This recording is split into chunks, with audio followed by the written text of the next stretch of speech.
People related to a psychopath. What is your creepiest story? Part 2. He raises it up and the muzzle is a few inches from my face.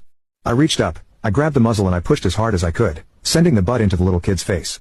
His nose is wounded, he's crying, he's screaming about how he's going to end me, how I'm finished.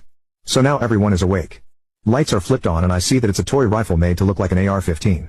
Apparently, this little kid was planning to stick the muzzle in my face and pull the trigger to scare the crap out of me with flashing lights and electronic firearm sounds. My sister-in-law was really mad. Her chosen narrative is that I'm a mentally unstable lunatic who is a danger to all children. She calls the cops, she insists, despite the protestations of my wife, that she's having me arrested and charged with child mistreatment. Police arrive, interviews take basically the whole day. I'm a little worried that, getting arrested aside, I might not be able to leave and go home the next day as planned because these cops might not be done with their investigation. Fortunately, it didn't play out that way. See, this little kid wasn't just crazy around me, he was crazy everywhere and had been for years.